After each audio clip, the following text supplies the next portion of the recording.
Tous les jeunes de cité s'apparentent à ce pseudo-humoriste. Ce pseudo-humoriste remonte tous ces jeunes contre les juifs de France. Pour ces deux personnes-là, le juif est responsable de tous les complots en France, de tous les assassinats, de toute la magouille financière, avocats, médecins. Ça fait des années que ces gens-là paradent en France, sans que personne ne les touche, sans que Monsieur Dieudonné n'ait pris rien qu'une journée de prison. Ces gens-là sont en liberté. Ils se produisent de partout en France. Il fait monter des antisémites et des négationnistes comme Monsieur Forisson qui nie les chambres à gaz. Et cette personne a des procès où il ne paye à chaque fois 1 euro par-ci, 1 euro par-là, mais jamais une once de prison. Quand des juifs résistants se permettent de lui rendre la monnaie de sa pièce, là par contre la justice agit. Prison ferme, dissolution de mouvement.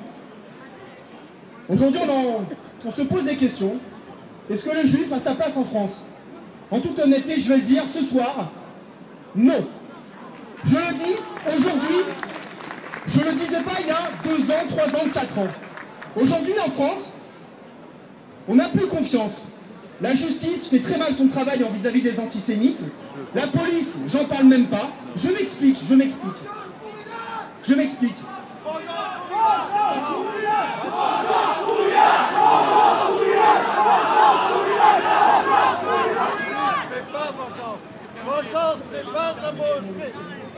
Justice est un mot. S'il vous plaît. Alors pourquoi on n'est pas en sécurité en France? Tout simplement, et je le dis en toute honnêteté et en toute franchise, je ne suis pas là pour vendre du rêve, la police française fait mal son travail. La police française a merdé sur l'affaire Halimi. Ruth Halimi, la maman de Ilan, l'a dit clairement dans son livre. Pour l'affaire Mera, c'est une magouille également. La police a merdé. Pour l'attentat qui s'est passé à Sarcelles à la Grenade, par une bande de convertis à l'islam, ça a été la même chose. On nous a dit comme quoi c'est un règlement de compte entre employés. Et on s'avère, une semaine après, que c'est une filiale djihadiste à Strasbourg.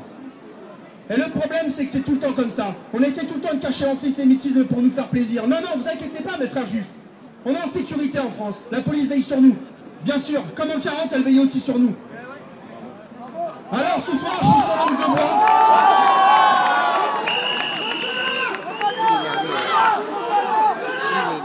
S'il vous plaît, juste laissez-moi terminer. J'ai pas beaucoup de temps. Alors après Aylan, même pas, après Sébastien Selam, qu'on a égorgé dans un parking, on s'est dit c'est terminé. Et puis ensuite, il y a eu Ilan qui s'est fait séquestrer par une bande de racailles. Et puis ensuite on s'est dit bon c'est terminé parce qu'il y a eu une dizaine, même des centaines de milliers de juifs dans la rue, on s'est dit ouais c'est terminé. Et puis aujourd'hui on est beaucoup moins que la première année où il est mort. Et oui, on oublie un gamin, un frère de 24 ans qui est mort. Et oui, voilà. Et puis on s'est dit c'est terminé. Et puis l'année dernière il s'est passé une chose mais plus qu'horrible. Une chose qu'on n'a pas vue depuis 50 ans. Et oui, parce qu'à l'époque on mitraillait des juifs en France, sur des murs, des enfants. Et une racaille islamiste, parce que ce sont toujours les mêmes, et il ne faut pas se le cacher, ce sont toujours les mêmes qui tuent nos frères. Youssouf Fafana est un islamiste, est un salafiste. Il fait des vidéos dans sa prison où il appelle au meurtre, où il dit qu'Israël sont des terroristes. Mais au fond, sa cellule, bien sûr. Et puis on a des terroristes comme Mera qui passent à l'action, malgré que les services secrets français le savaient depuis longtemps qu'il paradait en France, parce qu'il est expulsé de plusieurs pays. Du Pakistan, où il cherchait des djihadistes. En Égypte, où il s'est moqué des policiers, il leur a dit non, j'étais simplement en vacances. Et puis il est parti à Jérusalem, où il s'est fait arrêter par Shin Bet, les renseignements généraux israéliens, qui l'ont renvoyé en France avec une lettre à l'intention de la police et du gouvernement français. Non, il n'y a rien qui a été fait.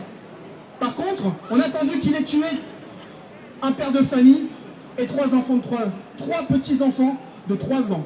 Il est rentré tel un barbare, il les a pris par les cheveux et les a liquidés, comme des moins que rien. Ah, quel courageux ce Mera, quel courageux. Et puis aujourd'hui, on nous demande d'être calme, on nous demande d'être pacifiste, de rien dire. Ah oui, on tue 3 gamins de 3 ans comme un...